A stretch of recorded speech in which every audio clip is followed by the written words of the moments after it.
이동하면서 혹은 밥 먹으면서 편하게 들을 수 있는 시사의 참견. 안녕하세요 하고 여러분, 시사의 참견 진행자 이지민입니다. 시험 기간으로 인해 짧지만 길었던 휴식기를 가지고 다시 돌아왔습니다. 5월부터 다시 바쁘지만 지금 가장 중요한 이슈는 무엇인지 궁금한 학우분들을 위해 준비했습니다. 하루가 다르게 쏟아지는 수많은 뉴스들을 하나씩 꺼내 소개하는 왓츠 인 마이 뉴스. 왓츠 인 마이 뉴스에서는 지난 한 주간 가장 뜨거웠던 사회 이슈 딱 2개만 꺼내 밀도 있게 떠먹여드립니다. 오늘은 혁재하구님 그리고 상욱하구님과 함께 하겠습니다. 두 분 안녕하세요. 안녕하세요. 네, 휴식기를 마치고 돌아오니까 더 반가운 느낌인데 시험 기간 잘 보내셨나요? 아니요. 안 보는데. 그래도 모두 좋은 결과가 있기를 바랍니다. 그보다 벌써 저희 5월인데 5월의 첫 왓츠 인 마이 뉴스. 지난 한 주 동안 어떤 이슈들이 있었는지 혁재하구님 그리고 상욱하구님과 함께 이야기 나눠보겠습니다. 혁재하구님, 오늘 소개해 주실 이슈가 무엇인가요? 저는 이제 유류분 제도가 이제 일정 조항에 있어서 위헌 판결이 났다라는 걸 설명드릴 건데요. 지난 4월 25일에 이제 헌법재판소 이하 헌재는 이제 대신 판정에서 유류분 제도 일부 조항에 관해 위헌과 헌법 불합치 결정을 내렸습니다. 네. 혹시 유료분이 무엇일까요? 유류분이 뭔지 혹시 아세요? 아시나요? 저 그 유언이랑 무관하게 상속 받을 수 있는 정도. 네, 맞습니다. 정확히. 네. 좀 더 이제 설명드리자면 이제 고인의 의사와는 상관없이 법에 따라 유족들이 받을 수 있는 최소한의 유산 비율을 뜻합니다. 이제 민법에서는 원래 상속받을 사람의 생계를 고려해 상속액의 일정 부분을 법정 상속인의 몫으로 인정하고 있는데 이를 유류분이라고 합니다. 우리나라에서는 이제 남아선호 사상 등으로 특정 상속인이 유산을 독차지하는 것을 막고 남은 유족들의 생존권을 보호한다는 취지로 1977년에 유류분 제도가 도입됐습니다. 유류분을 또 가지는 사람은 이제 피상속인의 직계 비속, 배우자, 직계 존속, 형제 자매 이렇게 있습니다. 배우자나 직계 비속의 유류분은 법정 상속액의 2분의 1, 그리고 직계 존속과 형제 자매는 법정 상속액의 3분의 1입니다. 네, 좋습니다. 혹시 어떻게 바뀌게 되는 건가요? 네. 일단은 그러면 위헌이랑 헌법 불합치 판결이 난 거 먼저 소개를 드리자면 이제 가장 이슈가 된 게 이제 형제 자매에 대한 유류분인데요. 이제 헌재는 형제 자매에게 법정 상속분의 3분의 1을 보장한 민법 제1112조 4호를 재판관 전원 일치의 의견으로 단순 위헌 결정을 내렸습니다. 해당 조항의 위헌 결정에는 형제 자매 간의 느슨해진 연대 등 가족 관계 변화가 영향을 미친 것으로 보여지는데요.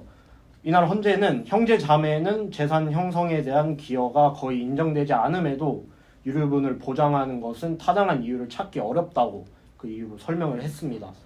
그리고 두 번째로는 자녀, 배우자, 부모의 유류분을 규정한 민법 제1112조 1호부터 3호까지에 대해서는 헌법 불합치 결정을 내렸습니다. 이게 뭐냐면 이제 폐륜적 상속인은 이제부터 유류분 제도가 인정되지 않는다는 그런 내용인데요. 이게 이제 헌재의 말에 따르면 피상속인을 장기간 유기하거나 신체적, 정신적으로 학대하는 등 폐륜적 행위를 일삼은 상속인의 유류분을 인정하는 것은 일반 국민의 법감정과 상식에 반한다며 해당 조항들의 유류분 상실 사유를 별도로 규정하지 않아 헌법 불합치라고 판단을 했습니다. 그래서 이제 또 설명을 드려야 할 게 위헌, 아까 형제 자매 건에 대해서는 위헌 결정을 내렸고 이제 뭐였죠? 헌법 불합치. 네, 그거는 어떤 경우였죠? 폐륜. 네, 맞아요. 폐륜을 일삼은 어쨌든 상속인에게는 헌법 불합치 판정을 내린 건데 위헌이라고 하면은 이제 헌법재판소에서 단순 위헌 결정을 내리면 이제 그 즉시 그 법은 이제 효력을 잃습니다. 효력을 잃는 것에 반해 이제 헌법 불합치 결정을 받은 법은 위헌은 맞는데, 일단 내용상의 위헌은 맞는데 그 즉시 효력을 잃는 건 아니고 그 법이 위헌이 안 되게끔 이렇게 법을 고쳐나가는 과정까지 일단 명목상의 법을 유지는 시키는 것입니다. 그래가지고 아까 그 민법 제 1112조 1호부터 3호 이 헌법 불합치 결정이 난 법은 이제 2025년 12월 31일까지 입법자가 법을 개정해 상실 사유를 추가하면 해당 조항은 유효하게 됩니다. 네. 그럼 이제 정리를 하자면 이제 형제 자매의 경우에는 위헌 판결이 난 거고, 이제 폐륜적 상속인의 경우에는 헌법 불합치 판정이 난 것입니다. 이거를 좀 이해가 안 될 수도 있으니까 좀 예시를 들어서 설명을 드리자면, 6억 원의 재산을 가진 이제 A 씨가 존재를 합니다. 그리고 형과 누나 한 명씩 있고요. 다른 가족들은 없다고 가정을 하겠습니다. 그러면 이제 A 씨가 이제 사망을 해서 사망을 하면 형과 누나는 각각 얼마씩 받아야 될까요? 이제 6억 원이 있으니까. 3억씩? 네, 맞아요. 3억씩 받게 되는데, 일단 뭐 계산이 쉽도록 세금 등의 비용은 제외하고, 근데 A 씨가 이제 형이랑 더 친해서 6억 원 모두를 형에게 준다고 유언을 남겼어요. 이럴 때는 어떻게 해야 될까요? 그냥 본인의 생각을 말씀해 주시죠. 6억 원을 준다고 하면? 네네. 유언을 따라야 하지 않을까요? 네. 원래는 근데 이게 원래는 안 됐습니다. 원래는 안 되고, 아까 제가 처음에 설명드린 것처럼 유류분이 있기 때문에 이제 그 누나분이 유류분 청구를 할 경우에는 이제 3억의 3분의 1, 형제자매이기 때문에 3분의 1, 그러니까 최소 1억은 원래 누나가 받을 수가 있었습니다. 근데 이번에 이제 이게 위헌 판결이 나면서 A 씨가 이제 형한테 6억을 다 줘라라고 유언을 남기면 이제 누나분은 이제 어떠한 이제 권리 주장도 할 수 없게 된 것입니다. 빵원을 받는 거죠. 네, 그래서 A 씨가 이제 재산을 한 명에게 몰아주거나 아니면 뭐 제3자나 공익재단 등에 기부를 해도 어떠한 권리도 형제자매는 이제 주장할 수 없게 된 것입니다. 네, 이상입니다. 네. 그러면 이 해당 제도로 인해서 많은 파장이 있을 것 같은데 혁재하구님은 어떻게 생각하시나요? 저는 제 개인적인 의견으로는 그래도 좀 옳게 된 그 헌법재판소의 판결이 아닌가라고 생각을 했는데, 왜냐하면 이 재산 상속과 관련해서 이전에 뭐 연예인 관련된 기사들도 되게 많이 나왔고, 그래서 그 뭐 아예 그 관계도 없었던 그 일면식이 없었다기보다는 이제 어떠한 관계 유지도 안 했던 친족이 갑자기 이제 나타나가지고 그 사람이 죽으니까 이제 자기의 권리 주장을 해가지고 재산을 받아가는 게 저로서는 살짝 이해가 안 됐었던 부분들이 좀 있었어가지고 네, 좀 그렇지 않나라고 생각을 합니다. 맞습니다. 그러면 다음 이슈로 넘어가 보겠습니다. 요즘 아주 핫한 이슈라고 할 수 있죠. 바로 하이브와 미니진의 충돌입니다. 이번 이슈는 상욱 하구님이 준비해 주셨는데요. 하구님, 이슈 소개 부탁드립니다. 네, 우선 간단하게 소개를 먼저 드리고 시작하자면 하이브와 어도어의 경영권에 관한 이야기라고 볼 수 있겠습니다. 우선 사건의 전말부터 말씀을 드리자면 4월 22일, 굉장히 최근이죠. 4월 22일에 하이브가 어도어 미니진 대표와 측근 A씨 등에 대한 감사를 착수한 것으로 언론에 보도가 되었습니다. 이거 자체가 조금 이례적인 상황이라고 다들 이야기를 많이 하는데요. 내부적 감사였기 때문에 이것 자체가 언론에 먼저 보도가 되는 상황 자체가 되게 이례적이다. 뭔가 내부에서, 왜냐면 이거 자체가 주식회사이기 때문에 언론에 보도되는 것 하나하나가 다 주식에 영향이 가는 것이고, 즉 투자자들에게 영향이 가는 것이기 때문에 언론 보도에 대해서는 조금 신중한 것이 주식회사들의 입장이 보통 베이스인데, 이번 이 일 자체는 미니진 대표에 대한 감사를 착수한 것을 언론에 보도한 것이 굉장히 이례적이다. 그런 부분에서 뭔가 주목해 볼 만하다라는 말씀을 드리고 시작하겠습니다. 하이브가 민희진 대표를 일종의 배임 혐의인데요. 본사로부터 독립하려 한다는 정황을 포착했다라고 하면서 증거 수집에 나선 것인데요. 그러면서 이제 감사를 건 것인데, 감사팀은 어두어 경영진 업무구역을 찾아서 회사 전산 자산을 회수를 한 다음에 대면 진술 확보에 나섰다는 전언이 있었습니다. 당시에 관계자에 따르면 당시 하이브가 민희진 대표와 민희진 대표의 오른팔이라고 불렸던 A씨가 투자자를 유치하기 위해서 하이브 내부 계약서인 이제 대외비인 계약서 등을 유출을 했고, 하이브가 보유한 어두어 주식을 마치 이렇게 팔아서 이 지분을 모두 내놓게 되면 하이브 그 어두어의 자산이 있던 민희진 대표나 이 측근들의 이제 지분이 좀 더 상승하게 되면서 이 경영권 자체를 가져올 수 있는 이런 방안을 논의했다라고 이야기를 하고 있고요. A씨는 직위를 이용해서 하이브 내부 정보도 어두어에 넘겼다는 의혹을 받고 있습니다. 여기서 A씨는 민희진 씨의 측근으로도 알려져 있지만 하이브에서 고위 경영 쪽에 종사를 했던 것으로 알려져 있었고요. 최근에 어두어로 이직을 했다라고 알려져 있습니다. 따라서 하이브는 이날 이 4월 22일 당일날 어두어 이사진을 상대로 주주총회 소집과 함께 민희진 대표의 사임을 요구를 했고요. 이날 확보한 감사 자료를 토대로 필요하면 법적 조치까지 나설 방침이라고 보도했습니다. 일단 그래서 왜 이런 일이 일어났는지, 하이브와 어두어 사이에 대한 구조는 어떻게 되는지에 대해서 제가 확인을 해봤는데요. 현재 어두어의 지분 자체가 하이브가 80%, 민희진 대표와 어두어 경영진이 20%로 하이브가 굉장히 대주주인 것을 확인할 수 있습니다. 앞서서 지난해 1분기까지는 하이브가 어두어의 지분을 100% 보유로 완전한 모회사로 말씀드릴 수 있었는데, 어두어의 지분을 80%로 줄여 나갔고, 민희진 대표가 콜옵션을 행사함으로써 어두어 지분 18%를 매입해서 2대 주주가 됐다라고 말씀드릴 수 있습니다.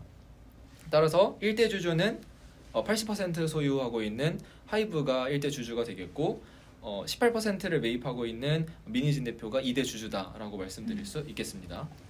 그래서 당시 22일 보도만 해도 하이브의 시가총액이 7천억이 증발하는 결과가 발생했는데요. 아까도 말씀드렸지만 일각에서는 내부 감사를 하는 경우인데 사전에 언론으로 보도했던 것 자체가 일종의 언론 플레이를 의식한 것 아니냐라는 이야기도 존재했고요. 실제로 이후 민 대표가 사적으로 지인들과 나눈 대화나 민 대표가 이후 했던 기자회견에서 언급한 부분이었는데, 무속인 지인이라고 얘기를 하거든요. 그래서 이런 무속인 지인들과의 대화를 엮어서 무당에게 과의존한 민 대표의 이런 프레임을 씌우거나 하이브의 7대 죄악이라는 문서에 이제 하이브 내부 정보를 가져갔다라는 이야기들을 공개하면서 여론을 한 발 앞서 형성하는 모습을 취하기도 했습니다. 그래서 이후 25일 기자회견을 열어서 민 대표가 본인의 배임죄에 관한 여러 가지 의견을 이야기를 했었는데요. 초반에는 많은 사람들이 우려할 만큼 굉장히 불안한 모습을 보이기도 했는데, 방시혁 의장과의 메신저 대화 공개를 시작한 이후부터 뭔가 이렇게 하고 싶었던 말을 막 쏟아내는 듯이 이야기를 하는 장면들이 굉장히 이슈가 많이 됐습니다. 그래서 이제 굉장히 거칠고 이제 욕설까지 기자회견에서 하는 등 굉장히 우리가 기자회견이라고 생각하는 것에 대한 그런 형식을 완전히 깨버린 장면들이 굉장히 이슈가 많이 됐었고, 이런 장면들과 함께 민희진 대표가 당시 기자회견에서 입었던 패션이 굉장히 함께 주목받게 되었고요. 그래서 당시 기자회견에 입고 나왔던 옷들이 전부 품절되는 상황이 발생하기도 했습니다. 이전에는 하이브 쪽으로 여론이 많이 기울었었는데요. 이 기자회견을 이후로 민희진 대표에게도 많은 여론들이 형성되면서 현재 점차 갈수록 미궁에 빠지고 있는 상황이라고 볼 수 있습니다. 최근 정말 이건 완전 최근 거의 어제까지 지속되었던 발생된 이야기들을 이제 드릴 텐데, 민 대표를 사임하기 위해서 주주총회 소집 명령을 하이브 측에서 5월 1일 내렸고요. 5월 1일 이전에 내렸지만 민 대표가 거부했고, 이를 저지하기 위해서 하이브에서 법원에 임시주총 허가 신청을 내게 되었습니다. 법원에서 이를 허가하게 되면 주주총회가 반드시 진행이 되어야 하고요. 80%의 지분을 가진 하이브가 그렇게 되는 그렇게 된다면 강제로 경영진을 교체할 수도 있을 것이라는 전망이 나오고 있습니다. 이렇게 계속해서 공방이 길어지고 있는데요. 첫 이슈가 진행된 지 약 2주가 넘게 지나고 있는데 시총이 이 이슈가 계속 진행됨에 따라서 계속해서 증발하고 있습니다. 현재 5월 1일 기준 1조 2천억 원의 시총이 증발했다라는 보도가 잇따르고 있고요. 이후 맨 처음에 이제 프레임과 각종 이제 먼저 선두로 나선 하이브의 언론 플레이 자체가 좀 영향을 끼친 탓인지 원래 하이브에 쏠렸던 여론들이 민희진 대표에게 다시 돌아오면서 경업금지 조항이나 풋옵션 관련 그리고 하이브 내부에서 민 대표에게 향했던 일방적 사내 정치질 같은 경우 그리고 하이브와 방시혁 사이에 있었던 사이비 의혹까지 계속해서 하이브와 방시혁에 관한 의혹이 커지고 있는 상황입니다.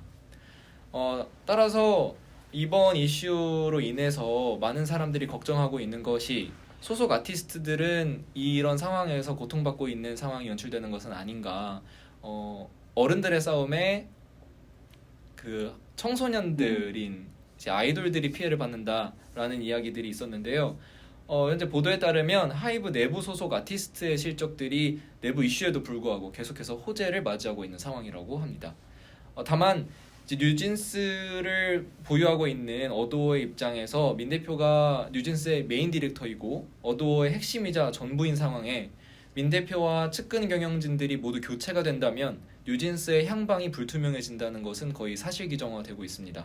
일각에서는 뉴진스를 누르고 이 기회로 아일릿을 띄워 의도적으로 세대 교체를 일으킬 수도 있는 것 아니냐라는 이야기도 나오고 있습니다. 이제 해당 이슈로 엔터에 관심이 없던 사람도 많은 관심을 가지고 있는 것 같은데 상욱하구님은 이슈 정리하면서 어떤 생각이 드셨나요? 사실 이런 내부적인 경영 쪽의 법 같은 경우에는 저는 거의 모르고 있었기도 했고 그렇기 때문에 이번 이슈가 단순히 그냥 뭔가 이런 이권 다툼에서 끝나는 것이냐라고 생각을 했었는데 이후에 민 대표가 기자회견에서 이야기했던 부분들 그리고 네티즌들이 찾아낸 그런 많은 정보들로 뭔가 상황 자체가 굉장히 지금 엄청나게 커진 상황이고 그리고 뉴진스도 굉장히 유명한 아티스트다 보니까 이 이슈에 대한 주목도가 계속해서 높아지고 있는데 저도 이 이슈에 같이 관심을 가지는 하나로서 뭔가 뉴진스를 응원하는 입장에서도 뭔가 이 이슈 자체가 뉴진스라는 그룹을 또 피프티 때처럼 이렇게 보내게 되는 것은 아닌지 좀 그런 부분에서 많은 우려가 되기도 하고요. 그래서 약간 상황 자체가 계속 미궁에 빠져 있는 상황이기 때문에 앞으로의 이 이후의 일들이 점점 더 궁금해지는 것 같습니다. 네. 혹시 혁재하구님 하실 말씀 있으신가요? 저도 이제 뉴진스와 아일릿 둘 다 좋아하는 즐겨 듣는 입장으로서 되게 일단 안타깝고 뭐 지금 뭐 상욱하구님이 설명해주신 것도 있고 이제 민희진의 그 뭐죠 기자회견이 굉장히 화제가 되고 사람들도 많이 보면서 이제 그 어두워 이제 민희진 측의 입장에 대해서는 사람들이 많이 또 알고도 있고 한데 뭐 사실 하이브 쪽도 좀 보다 보니까 뭐 풋옵션 관련해서도 민희진이 처음에는 이 2개년도 영업이익 평균치의 13배를 풋옵션으로 하기로 서로 합의를 봤는데 나중에 이제 재계약인 뭐 어쨌든 나중에 30배를 요구했다고 하더라고요. 그러니까 어쨌든 풋옵션이 일정 시점에 자기가 부른 그 비율로 이제 매도를 할 수 있게 되는 걸 말하는데 이제 13배로 그 합의를 받다가 30배로 요구한 것에 관해서 이거 이후로 또 보이그룹의 가치를 반영했다라고 하는데 뭐 하이브 입장에서는 이게 좀 무리한 요구로 보일 수도 있고 왜냐하면 보이그룹이 아직 나오지도 않고 뭔가 실체가 없는데 갑자기 2배 이상 30배를 요구하다 보니까 그런 것도 있고 또 뭐 전속계약 해지권 이제 민희진의 말은 이제 그 뉴진스를 하이브에서 이제 전속 계약을 해지하는 거를 이제 자신의 그 뜻대로 하게 해줘라라는 걸 의미하는데 그런 것도 요구를 하고 또 스톡 옵션 관련해서도 이슈가 많이 됐는데 이것도 미니진 측에서 먼저 요구를 했다는 말도 있더라고요. 그래서 이게 하이브 입장에서도 좀 그런 부분들이 있고 또 미니진 쪽에서도 좀 애매한 부분이 있고 양쪽 다 약간 뭔가 주장하는 게 있어서 좀 중립적으로 좀 봐야 될 필요도 있을 것 같다고 생각을 합니다. 네, 좋습니다. 이제 저희가 소개해드릴 이슈는 여기까지입니다. 오늘도 오랜만에 촬영을 한 만큼 소감을 한 분씩 들어보고 싶은데 혁재하고님 촬영 어떠셨나요? 일단은 되게 많이 힘드네요. 많이 힘들고 제 말을 이제 편집자분들이 되게 고생을 해야 될 것 같아서 네, 뭐, 파이팅 해주시기 바랍니다. 상욱하고님은 어떠셨나요? 제가 이번에 준비해온 이슈 자체가 굉장히 시의성이 엄청 높은 이슈이기도 하고 지금까지도 계속 진행 중이고 앞으로도 어떻게 될지 모르는 일이잖아요. 그래서 어디서부터 어디까지를 말해야 될지도 모르겠고 굉장히 좀 난감한 주제였지 않나라는 생각을 했습니다. 네. 학우분들께도 유익한 시간이 되었길 바라며 이번 주 왓츠 인 마이 뉴스를 마무리하도록 하겠습니다. 다음 주에도 더욱 알찬 정보들과 함께 돌아오겠습니다. 지금까지 홍혁재, 이지민, 전상욱, 홍송현, 신경민, 도영익이었습니다. 감사합니다.